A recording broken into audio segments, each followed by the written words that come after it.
Okay, so we finished the first week of the course, and we're going to start today the second half of the course. In the first half of the course, what did we learn? We learned that if you have weak AC signals, you can amplify them. Okay, there's a number of ways to amplify them.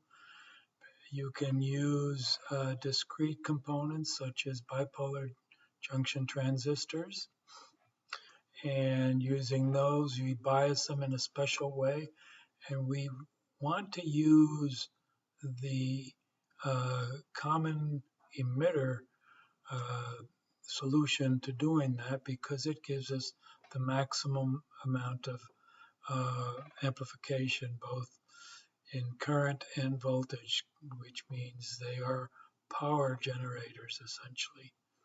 Okay, so one way to do that, use discrete components um, using bipolar junction transistors, and mainly using the common emitter circuit to accomplish that.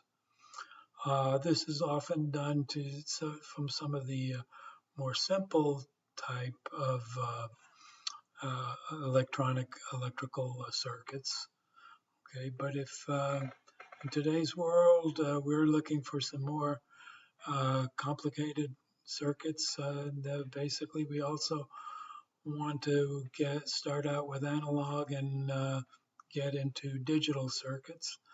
And for that we use the operational amplifiers. Operational amplifiers are more easy to use. I mean, they're very simple. They're integrated circuits that use transistors of different types to get your amplification, okay, and you can easily amplify using the resistor and capacitor type networks, but we can also do something else with that if we go the op amp. The op amp allows us to do some filtering as well. It allows us to actually do a lot of the mathematical um, things, such as the higher math things, such as differentiation, integration, and of course summation and subtraction as well, product, and so forth. Although the op amps allow you to do a lot of the math, the one thing that they also allow you to do, which we won't study either in this course or in the next course, is that it will allow you to actually take a signal and digitize it.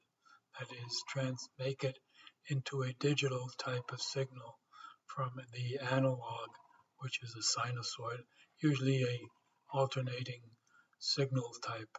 Okay, but we can digitize it using special operational amplifiers. Basically, they're mainly summing amps. But unfortunately, we don't have the time to study that completely, so we won't get into that. The other thing that the op amps do is allow you to create signals that are not the common sinusoidal signals, all right? So we will learn a little bit about that in this final week of this course, okay? So today and tomorrow we will talk about oscillators, okay, give you a number of different circuits that we can use to create oscillating type of signals, okay? The oscillating signals are used to generate power for different kinds of sensors or even applications such as sonar, radar, and a number of other things, okay?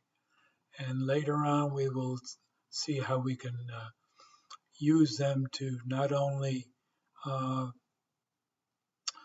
create specific type of waveforms, but actually do some shaping to create specific waveforms, very oddball shapes that we may need to do in certain applications.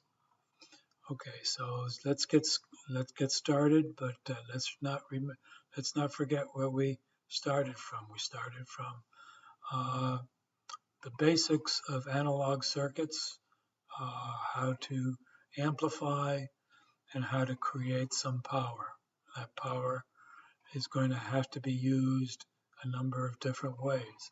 One way is to create a power that is pulsed out or given out in the different types of waveforms, and that's pretty much the subject matter of this whole week. Okay, so good luck on that, and let's carry on.